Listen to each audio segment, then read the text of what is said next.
বড় ভাইয়ার মৃত্যুর 1 বছর পর আমার বিধবা ভাবির সাথে মেজো ভাইয়ার বিয়ে ঠিক হলো। ভাবির বাবা মা, আমার বাবা মা সবাই রাজি। আত্মীয় স্বজন বাকি যারা ছিল তাদের মধ্যে কোনো আপত্তি ছিল না। শুধু আপত্তি করলেন ভাবি একা। ঘরভর্তি মানুষের মধ্যে বসে ভাবি সবাইকে বললেন তিনি মেজো ভাইয়াকে বিয়ে করতে পারবেন না। তাকে যদি বিয়ে করতেই হয় তাহলে তিনি আমাকে বিয়ে করবেন, আর তা না হলে ভাবি তার বাপের বাড়ি গিয়ে এভাবে একা একা সারা জীবন কাটিয়ে দিবেন। আমরা 3 ভাই, বড় ভাই মৃত রাজীব মুন্সি, মেজো ভাই নিলয় মুন্সি আর আমি রিশাদ মুন্সি। এদিকে মেজো ভাইয়াও আগে বিয়ে করেছিলেন। 7 মাস আগে এক পুত্র সন্তানের জন্ম দিতে গিয়ে মেজো ভাবি এই পৃথিবীর মায়া ত্যাগ করেছেন।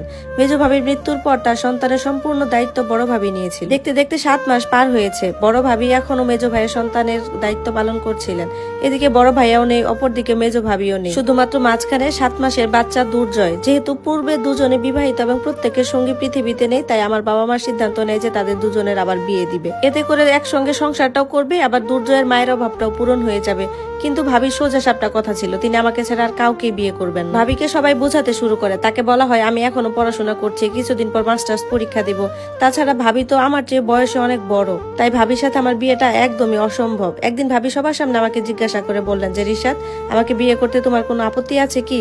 যদিও বিয়ে করা বা সংসার করার বিন্দু পরিমাণ ইচ্ছা আমার নাই, যেহেতু সবাই চাচ্ছেন তাই আমি তোমাকে বিয়ে করার ইচ্ছা জানালাম। যদি তুমি রাজি থাকো তাহলে তুমি সবার সামনে বলো, আর তুমি যদি রাজি না থাকো সেটাও আমাকে বলতে পারো। আমি আমার বাবা মায়ের সাথে তাদের কাছে চলে যাব।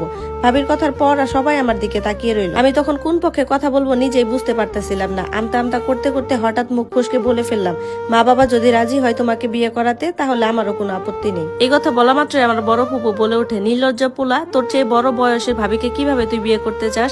আর তোরা কি শহরে এই জন্য পড়াশোনা করানো হইতেছে একটা বিধবা মেয়েকে বিয়ে করার জন্য? ভাবি তখন বলে ওঠে, ফুপু এটা নিয়ে একদম বকাবকি করেন না রিশাদকে।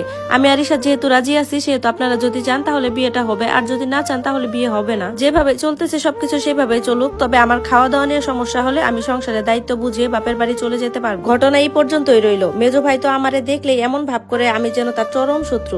যে বাড়িটা ছিল ভালোবাসায় ভরপুর, সেই বাড়িটাই এমন হয়ে গেল যে প্রয়োজন ছাড়া কেউ কারোর সঙ্গে কথাও হচ্ছিল না। আমি থাকতাম খুলনার একটা মেসে।